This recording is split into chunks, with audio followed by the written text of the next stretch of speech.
When did you first realize your family was treating you differently than your siblings? I was 11 when I noticed the pattern. Not some dramatic moment, just a slow realization that crept in like cold water rising. My brother Trenton got a brand new laptop for his birthday. Top of the line, latest model. 2 months later, my sister Ivy got a professional camera setup because she mentioned wanting to try photography once. When my birthday came, I got a $20 gift card to Target and a lecture about being grateful. We're teaching you the value of money, Dad explained.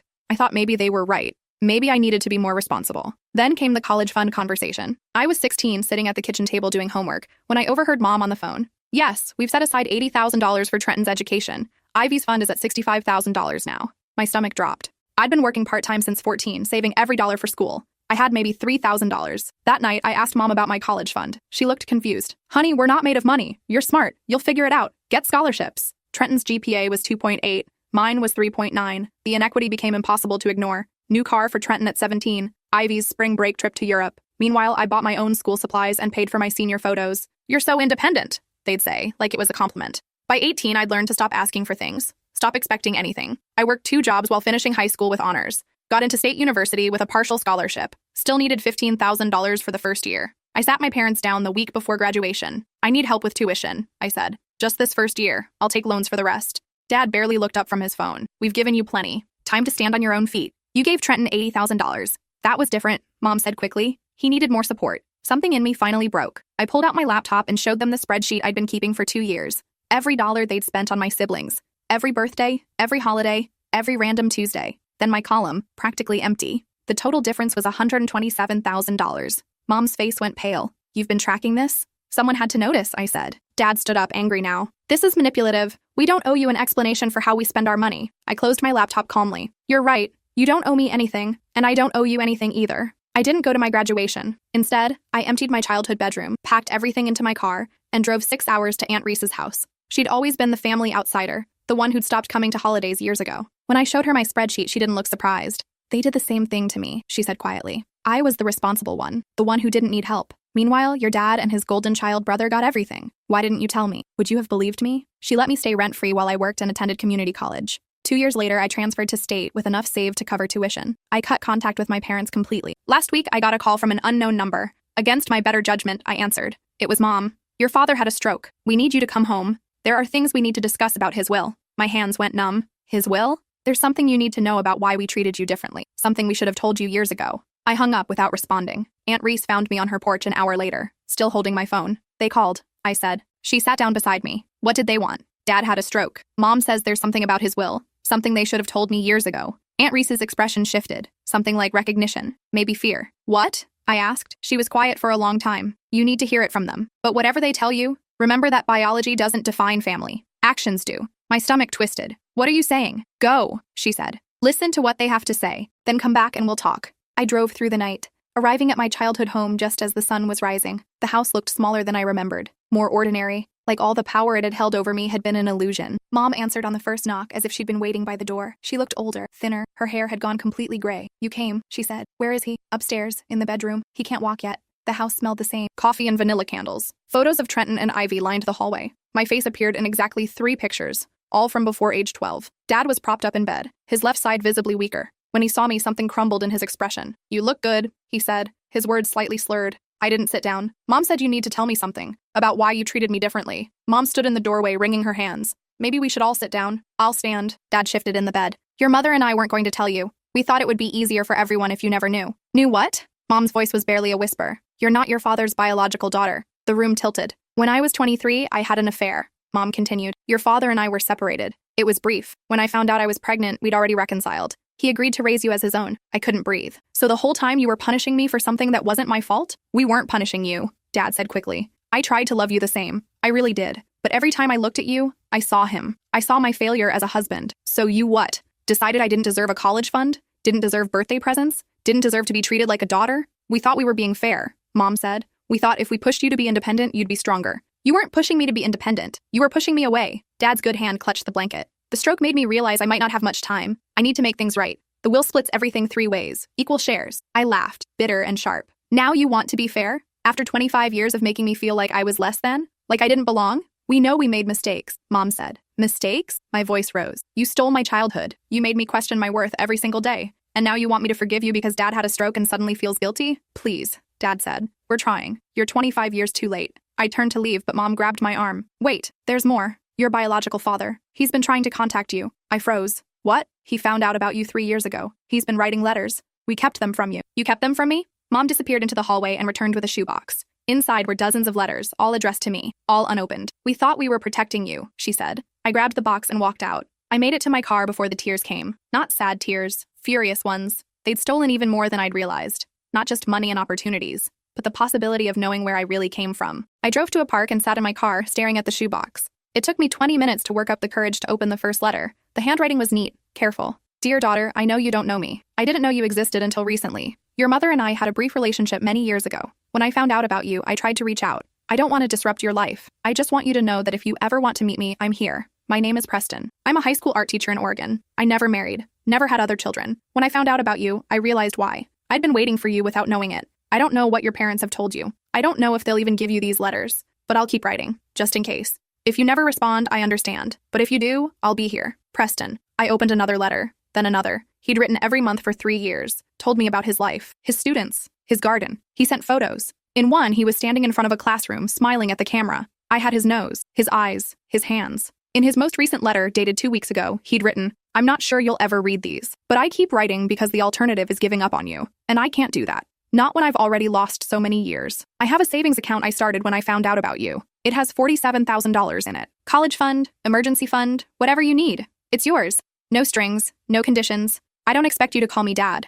I haven't earned that, but I'd like the chance to know you, to be part of your life, if you'll let me. I called Aunt Reese from the park. You knew, I said when she answered. I suspected. Your mom told me once years ago, when she was drunk, made me promise not to say anything. They kept his letters from me. I figured they might. Your dad was never good at letting go of his pride. What do I do? What do you want to do? I looked at the letters spread across my passenger seat. I want to know who I am, where I came from. Then you know what to do. I dialed the number Preston had included in every letter. He answered on the second ring. Hello? My voice shook. This is your daughter. There was a long pause. Then I heard him take a shaky breath. You got my letters. All of them. Today. They kept them from me. Are you okay? It was such a simple question, but the way he asked it, with genuine concern for someone he'd never met, broke something loose in my chest. I don't know, I admitted. That's okay. You don't have to know. Can I ask where you are? In a park, in Missouri, about 2 hours from where I live. That's where your mother lives, right? Did you just find out? About me? This morning. They told me because my dad had a stroke. Because they're worried about the will. Preston made a disgusted sound. They told you because of inheritance? Jesus, I'm sorry. You deserved better than that. Hearing someone validate it, someone who had no reason to take my side, made my throat tight. I don't know what I'm supposed to do now, I said. You don't have to do anything. This is your choice. Your timeline. I've waited 25 years. I can wait longer. I'm not sure I can. Then don't. What do you need? I need to know if any of this is real. If you're real. Or if this is just another version of being used. I can't prove myself over the phone, but I can tell you this. I'm not interested in disrupting your life. I'm not trying to replace anyone. I just want the chance to know the person you've become. And from what I can gather from your mother's vague answers over the years, you're someone worth knowing. I wiped my eyes. How did you find out about me? Your mother's sister reached out to me, told me I had a daughter, that you were struggling with college costs and your parents weren't helping. She thought you deserved to know you had options. Aunt Reese. Is that her name? She never told me. Just said she couldn't watch you suffer while knowing the truth. When was this? 3 years ago. Right after you moved in with her, I think. I closed my eyes. Aunt Reese had been working behind the scenes the whole time, trying to give me the tools to build a different life. I'd like to meet you, I said. If that's still something you want, I'd like that very much. When? I need some time to process this, to figure out what I want to say. Take all the time you need. I'll be here. We exchanged email addresses and phone numbers. Before we hung up, he said, one more thing. I know this is overwhelming, but I want you to know that finding out about you was the best thing that's happened in my life. Whatever happens next, that won't change. I sat in my car until the sun was high in the sky. Then I drove to my parents' house one more time. Mom was in the kitchen. When she saw me, she stood up quickly. Did you read the letters? All of them. 3 years worth. We were trying to protect you. From what? From having someone who actually wanted me? From being hurt. From being disappointed. We didn't know if he was sincere. You didn't get to make that choice for me. Dad had made his way downstairs, leaning heavily on a cane. What do you want from us? I want you to sign legal documents relinquishing any parental rights. I want you to remove me from the will. I want you to never contact me again. You can't be serious, Mom said. I talked to Preston. He told me Aunt Reese contacted him 3 years ago. That means you've known he was trying to reach me for 3 years and kept it from me anyway. Even after you saw how hard I was struggling. We thought we were doing the right thing, Dad insisted. You thought you were protecting yourselves, your pride, your comfortable lie, but you never thought about protecting me. I pulled out a folder I'd prepared during my drive. Inside were copies of my spreadsheet, printed and highlighted. Every inequity, every deliberate choice to treat me as less than. This is going to my siblings. They deserve to know who you really are. Mom's face went white. You can't. Watch me. And one more thing, that money you're trying to give me in the will, donate it to foster care organizations, kids who actually need it, kids whose parents failed them. I left them standing in the kitchen. As I drove away, I called Trenton. He answered with his usual casual tone. Hey, stranger. Long time. I need to tell you something. Something about Mom and Dad. By the time I finished explaining everything, he was quiet. Then, I always knew something was off. The way they treated you. I thought maybe I was imagining it. You weren't. I'm sorry. I should have said something, done something. You were a kid. It wasn't your job to fix it. What are you going to do now? Move forward. Without them. Do you want me to talk to them? I want you to decide for yourself what kind of relationship you want with parents who are capable of treating a child that way. But whatever you decide, don't let them make me the villain in this story. I called Ivy next. Her reaction was different. Defensive. They provided for you. You had food, shelter, education. The bare minimum isn't something to be grateful for when your siblings got so much more.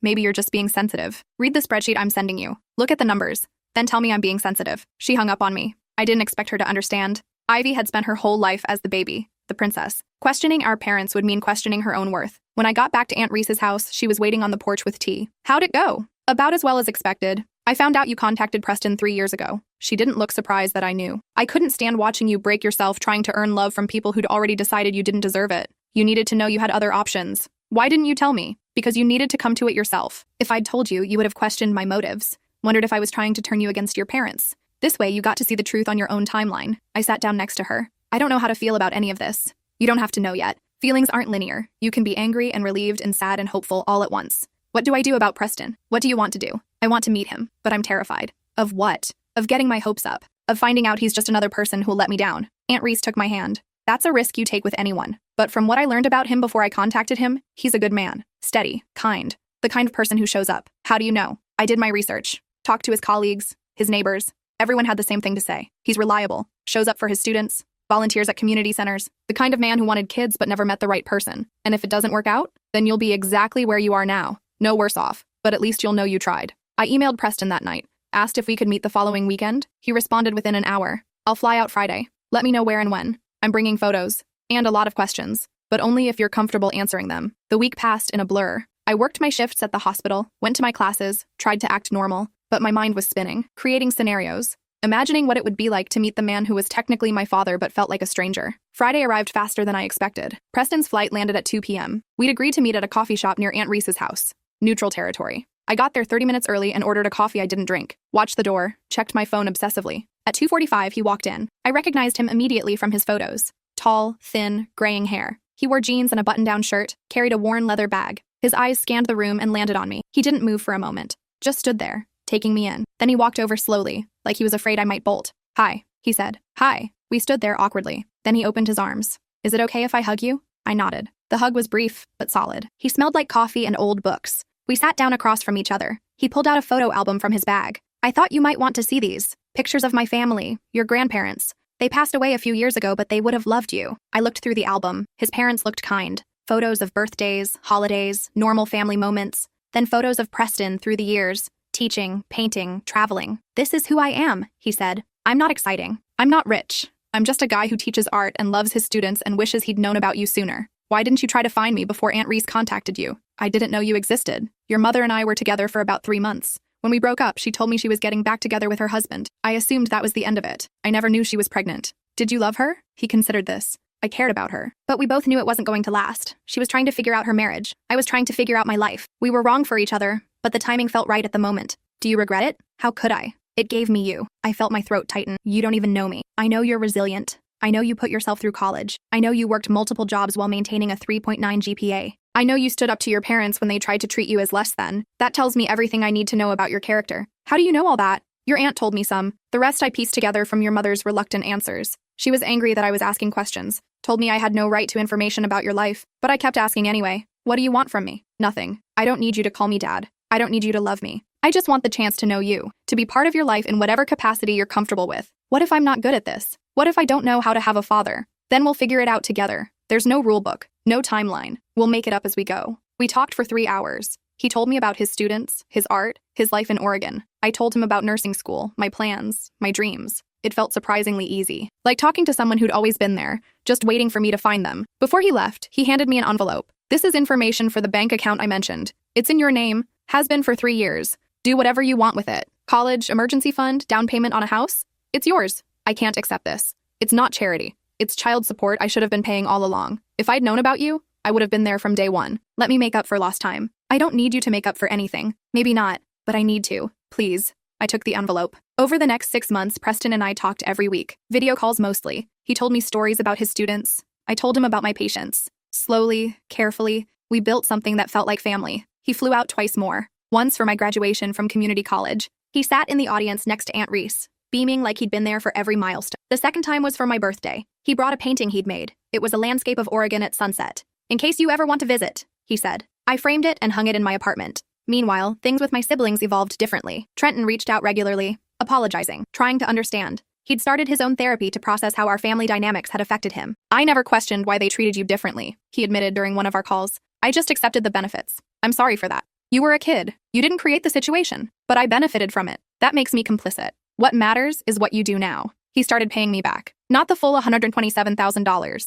but monthly installments from his salary. I tried to refuse, but he insisted. Let me do this. Let me be the kind of brother you deserved all along. Ivy, on the other hand, doubled down. She sent angry emails accusing me of tearing the family apart, of being vindictive, of exaggerating the situation for attention. I stopped responding after the third email. She'll come around or she won't, Aunt Reese said. Either way, it's not your responsibility to manage her feelings. 9 months after Dad's stroke, Mom called. He's dying, she said. Complications from the stroke. He has maybe a week. I felt nothing. No sadness, no anger, just emptiness. Are you asking me to come? I'm telling you this is your last chance. If you have anything you want to say to him, now's the time. I thought about it for 2 days. Preston didn't push me either way. This is your choice, he said. Whatever you decide, I support you. In the end, I went. Not for Dad, for me. Because I needed to see him one last time to confirm what I already knew. He was just a man. Flawed, selfish, incapable of the love I'd needed. And that was his failure, not mine. He was in a hospital bed, unconscious. Mom and Ivy sat beside him. Trenton was there too, looking exhausted. I'm glad you came, Mom said. I came to say goodbye.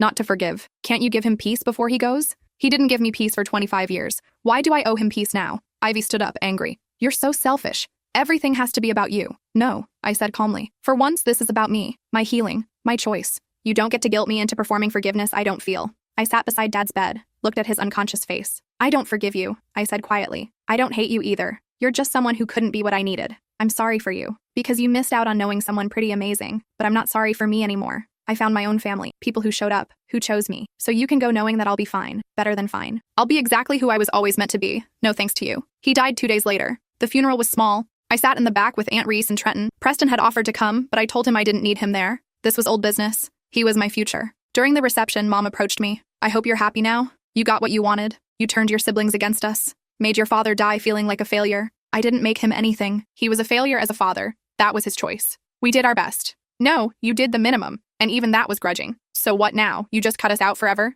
I don't know. Maybe. Maybe eventually I'll be able to have a relationship with you that doesn't make me feel like I'm begging for scraps. But that's going to take years. And it requires you to actually acknowledge what you did. Not just say you tried your best. Mom's eyes filled with tears. I loved you. In my own way. Love isn't just a feeling. It's action. It's showing up. It's making sacrifices. You loved me the way you loved a houseplant. As long as I didn't require too much attention. I left before she could respond. 3 months later, I got a letter from the estate attorney. Despite what I told them, Dad had left me an equal share in the will, $147,000. I stared at the check for a long time. It was more than the difference in my spreadsheet, more than he'd spent on my siblings combined. Trenton called when he got his copy of the will. He was trying to make it right, he said. He should have made it right while he was alive, when it would have actually mattered. What are you going to do with it? I thought about it for a week. Then I split it 3 ways. $49,000 to a scholarship fund for foster kids aging out of the system, kids who, like me, had to figure out how to build lives without family support. $49,000 to Aunt Reese, who'd given me more in 5 years than my parents had in 25. $49,000 to Preston, who tried to refuse it until I explained. You've been saving for me for 3 years. This is me giving back. Use it for your retirement, your art, whatever you want. You earned it by being the father I needed. A year after Dad's death, Preston invited me to Oregon for Thanksgiving. I know it's a lot, he said, meeting everyone, but my sister and her family want to meet you. No pressure. But they've been asking. I flew out the week before Thanksgiving. Preston picked me up from the airport, and for the first time, I felt like I was going home. His house was small but filled with art. Student paintings on the walls, half-finished canvases in his studio, sculptures on every surface. This is my life, he said, gesturing around, chaos and color. If it's too much, I can tone it down. It's perfect. Thanksgiving was overwhelming in the best way. Preston's sister, Diana, welcomed me with a hug that lasted too long. Her kids, my cousins, treated me like I'd always been part of the family. We cooked together, told stories, laughed until my stomach hurt. At dinner, Preston stood to make a toast. 25 years ago, I didn't know I had a daughter. For 22 of those years, I went through life thinking I'd never be a father. Then 3 years ago, I got a phone call that changed everything. And this year, I get to have Thanksgiving with the person I'd been missing without knowing it. So thank you for giving me a chance, for being exactly who you are, for being here. Everyone raised their glasses. I felt tears on my cheeks.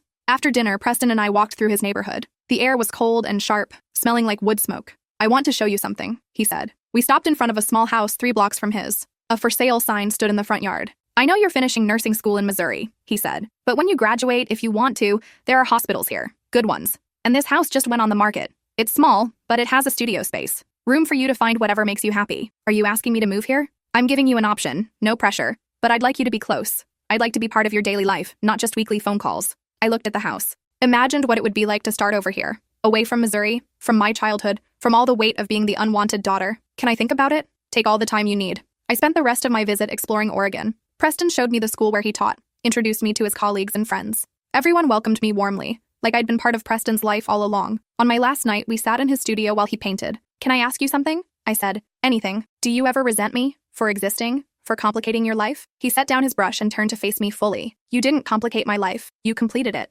Before I found out about you, I was going through the motions, teaching my classes, making my art, but something felt hollow. Then I got that call from your aunt, and suddenly everything made sense. The restlessness I'd felt, the feeling that something was missing. It was you. It had always been you. But you lost 22 years. We both did. But we found each other eventually. That's what matters. When I flew back to Missouri, I couldn't stop thinking about the house, about what it would mean to build a life in Oregon, near Preston, near family that actually wanted me. I graduated from nursing school 3 months later. Preston flew out for the ceremony, along with Aunt Reese in Trenton. It was small but perfect. After graduation, I had job offers in Missouri. Good ones. But I kept thinking about Oregon. I called Preston a week later. Is that house still for sale? It is. I want it. Are you sure? I'm sure. I'm ready to start fresh. Build something new. Preston helped me with the down payment, though I insisted on paying him back. Aunt Reese helped me move, drove across the country with me in a loaded truck. You're doing the right thing, she said as we crossed into Oregon. Choosing the family that chooses you back. My first day in the new house, Preston brought over dinner and a painting. Housewarming gift, he said. It was a portrait. Of me. But not how I looked in real life. In the painting, I was surrounded by light, standing strong, looking forward. This is how I see you, he said. How I've always seen you, even before I met you. I hung it in my living room, in the place of honor. Life in Oregon unfolded slowly. I started working at the local hospital in the ER. Preston and I had dinner twice a week. His sister's family included me in everything. Holidays, birthdays, random Sunday barbecues. I was building something I'd never had before. A life where I didn't have to prove my worth. Where I was wanted simply because I existed. 6 months after moving, I got an email from Ivy. I'm sorry. I've been in therapy. My therapist helped me see how I was complicit in mom and dad's treatment of you. How I benefited from their favoritism and never questioned it. I don't expect you to forgive me, but I wanted you to know I finally understand. I didn't respond immediately. Spent a week thinking about what I wanted to say. Finally, I wrote back, thank you for acknowledging it. I'm not ready for a relationship yet. Maybe someday. But I appreciate you doing the work. She respected that. Didn't push. Just sent occasional updates about her life, never asking for anything back. Mom, on the other hand, continued to send guilt-laden messages about how I'd abandoned the family, how I'd chosen a stranger over the people who raised me.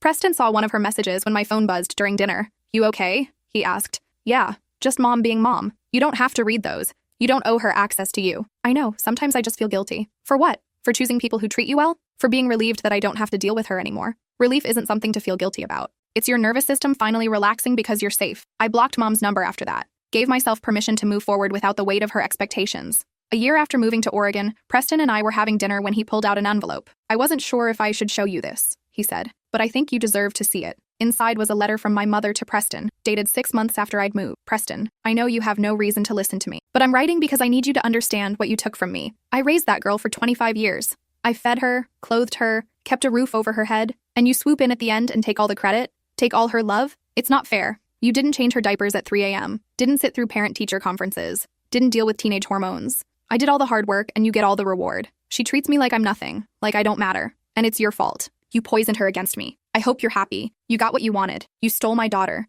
I read it twice, then handed it back to Preston. Are you okay? He asked. I'm furious, but also relieved, because this proves I wasn't crazy. She really does see me as property, as something she owned that you stole. What do you want to do with this? Nothing. Let her live in her delusion. I'm done trying to make her see reason. Preston tore up the letter. You're not property. You're not something to be owned or stolen. You're a person who made a choice, and I'm grateful you chose me. 2 years after moving to Oregon, I met someone, another nurse named Jordan who worked night shifts in the ER. We bonded over shared trauma stories and dark humor. On our third date, I told him about my family situation, all of it. The favoritism, the revelation about Preston, the move to Oregon. That's a lot, he said. Yeah, if it's too much, I understand. It's not too much. It's your story, and it makes sense why you are the way you are. What way am I? Careful, guarded, like you're always waiting for people to let you down. Is that a bad thing? It's understandable, but I hope eventually you'll let me prove I'm not going anywhere. He did prove it. Showed up consistently, called when he said he would, made plans, and kept them. Slowly, carefully, I let my guard down. When I introduced him to Preston 6 months later, Preston pulled me aside. He's good for you, I can tell. How?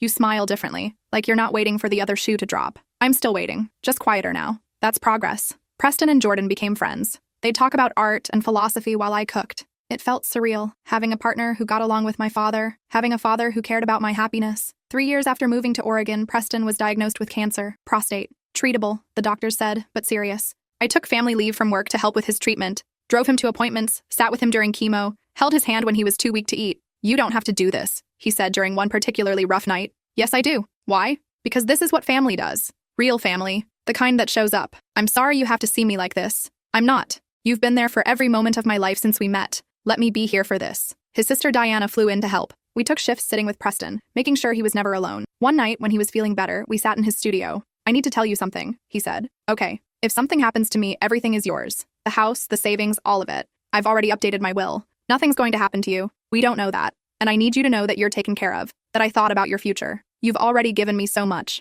I've given you what you always deserved, what you should have had from the beginning. He beat the cancer. 6 months of treatment, but he beat it. At his final oncology appointment, the doctor said, "You're one lucky man." I know, Preston said, looking at me. In more ways than one. 5 years after moving to Oregon, Jordan proposed. We were hiking in the mountains when he dropped to one knee. I want to build a life with you. I want to be the person who shows up, who stays. Will you marry me? I said yes. We got married in Preston's backyard. Small ceremony. Just Preston, Diana, and her family. Aunt Reese, Trenton, Jordan's family, and a few close friends. Preston walked me down the aisle. When he handed me off to Jordan, he whispered, "I'm so proud of you, of everything you've become." I cried through the entire ceremony. Aunt Reese gave a toast at the reception. When this girl showed up at my house 7 years ago, she was broken, convinced she wasn't worthy of love. But I knew better. I knew she was strong, resilient. And I knew that one day she'd find people who saw her the way I did. Today, watching her marry someone who loves her exactly as she is, standing beside the father she found, and the brother who learned to be better, I'm reminded that family isn't always the people you're born to. Sometimes it's the people you find, the people who choose you. And lucky for all of us, she chose us back. 6 years after moving to Oregon, I gave birth to a daughter.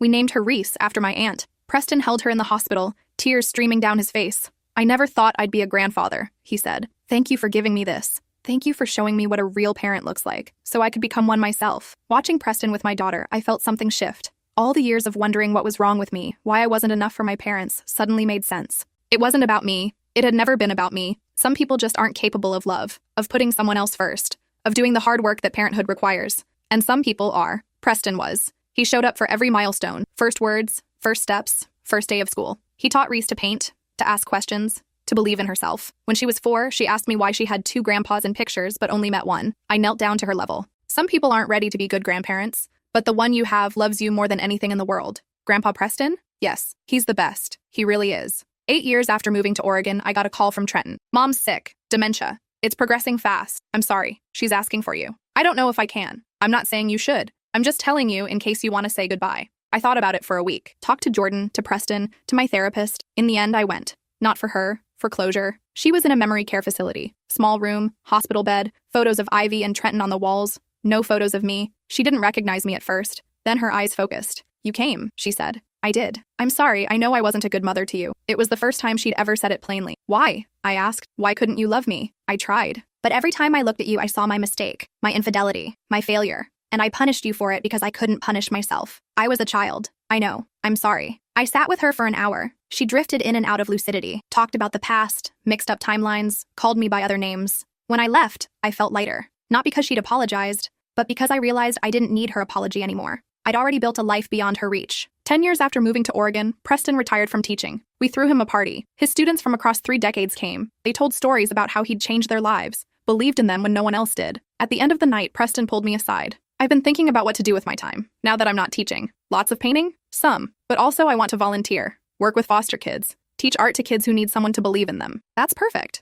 I was thinking maybe you'd want to help. You understand what it's like to need someone who sees you. We started a program together. Art therapy for foster kids aging out of the system. Preston taught painting. I taught life skills. Jordan helped with funding through the hospital foundation. It grew faster than we expected. Within 2 years, we had 40 kids in the program. Kids who reminded me of myself. Angry, scared, convinced they weren't worth investing in. We proved them wrong. One girl, 17, about to age out, asked me during a session, "How did you do it? How did you make it?" I found one person who believed in me, then another, until I had enough people in my corner that the voices telling me I wasn't enough got quieter. What if nobody believes in me? I believe in you. Preston believes in you. That's 2 people. That's a start. She graduated from our program and got into college with a full scholarship. Sent us a card that said, "You saved my life. I hope you know that." 12 years after moving to Oregon, Ivy reached out. "I'd like to visit, if that's okay. I want to meet my niece. I want to try to be better." I talked to Preston about it. "What do you want?" he asked. "I want to believe people can change, but I'm scared of getting hurt again." Then set boundaries. Let her visit, but make it clear that this is on your terms. And if she violates those terms, she's out. Ivy came for a weekend. She was quieter than I remembered, more thoughtful. She met Reese and cried. "She looks like you," Ivy said, "but she has your confidence, the way you hold yourself now." "What do you mean? You're different, stronger. I used to think you were just angry, but now I see you were just fighting to exist in a space that tried to erase you." We talked about the past, about how she'd benefited from the same system that hurt me, about her own therapy, her reckoning with her privilege. "I can't undo what happened," she said, "but I want to be better, if you'll let me. I need time and consistency, not just this visit, but showing up, being present. I can do that." She did. Called once a month, sent birthday presents, flew out once a year. Slowly, carefully, we rebuilt something that resembled a sibling relationship. It wasn't what it could have been if we'd grown up differently, but it was something. 15 years after moving to Oregon, Preston turned 67. We threw him a party at his house. Reese, now 9, had painted him a portrait. It hung in the place of honor. "You taught me to see beauty," she told him, "even in hard things." Preston hugged her and cried. That night, after everyone left, we sat on his porch. "I'm proud of you," he said.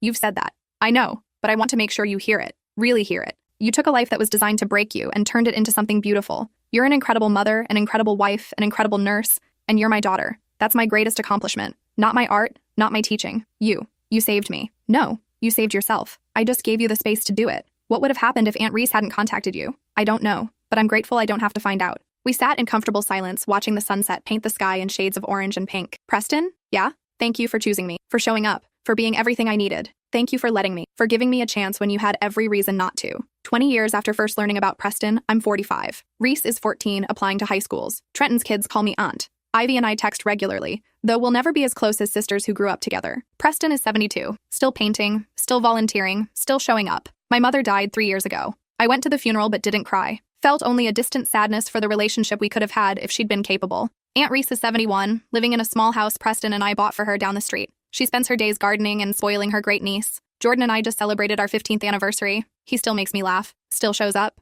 Last week, Reese asked me about my childhood. "Was it hard?" she asked. "Yes." "Because of your first parents?" "Because they couldn't see me for who I was. They could only see who they wanted me to be." "That's sad." "It was. But it taught me something important." "What?" "That family is something you build, not something you're given, and that the people who choose to love you are more important than the people who are supposed to." She thought about this. "So Grandpa Preston chose you?" "We chose each other." "And you chose Dad?" "Every day." "And you chose me?" "Before I even met you." She smiled. "That's nice. Knowing I was chosen. Everyone should be chosen, should know they're wanted. That's the best gift you can give someone." That night, Preston came over for dinner. Reese showed him her latest painting. "This is brilliant," he said. "You're getting better than me. You have to say that. You're my grandpa." I don't have to say anything, but I say it because it's true. After dinner, Preston and I sat on my porch, watching the sunset. "Do you ever think about what would have happened if things had been different?" I asked. "If they'd told you about me from the beginning?" "All the time. But then I remember that everything that happened made you who you are. And who you are is pretty amazing, even the hard parts. Especially the hard parts. They taught you empathy,